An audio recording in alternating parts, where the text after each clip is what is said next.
Эй, могу жер жарайбы? Шрек, бул чатыр эмес эле үңкүр го? Ушул жака да киши уктайбы? Жок, жарайт. Бир нерсе гана жетишпейт. Эмне жетишпейт? Буга да эмне керек? Эшик. Эми жигиттер ыйманда жаткыла. Азырда эперте да ханша, окуябызды айтып берейинби? Болду эшек, тынчындалба. Шрек, жинди болбочу? Ой, эчтеки? Жөн эле тамашалап койдум.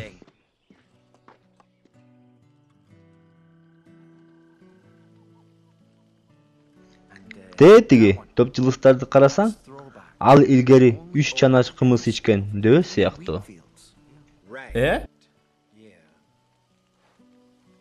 А сен жылдыздардан мага только ачып бере аласыңбы?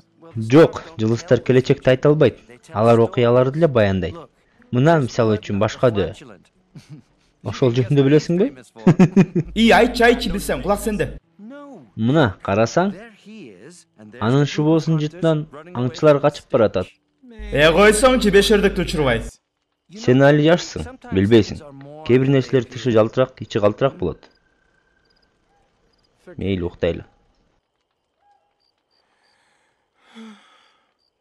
Эй, Шрек, биздин сазга кайтып барганда экөөбүз эмне ишти кыйратсак? Биздин сазбы? Эми ханшаны деле чогулткардык го. Экөөбүзбү? Эй, эшек, көзүңдү ач. Каяктагы экөөбүз? Каяктагы биздин саз? Ал менин гана сазым. Бара калып жерини биг дуал менен тосуп албасам? Таарындым Шрек сага. Аябай таарындым. Сен эмнеден жашынатасың айтайынбы? Мен сен билдим. Көңүлүң калыптыр элден. Оюң ошондойбу? Эмнеңди жашырып атасың? Ишиң болбосун. Мага айткың келбеген бир сырың бар го дейм. Келжиребей оозунду жаап жат. Ар жакка жабышып. Сырыңды айткың келбейт абы? Сенин эмне тиешең бар экен ага? Эми айтсаң? Дагы эмне? Бол эми жашырба. Эшек, мээңди чакпа дейм. Айтсаң эми, кимге нааразың бар? Дегиле баарына.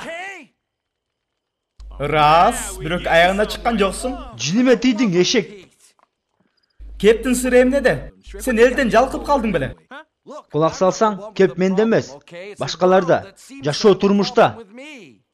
Баары мени көргөндө, килейгөндө, киши жегич, ырайы сук желмобуз деп катышат. Жөн жайымды билбей туруп эле жалгыз жүргөнүм эле жакшы.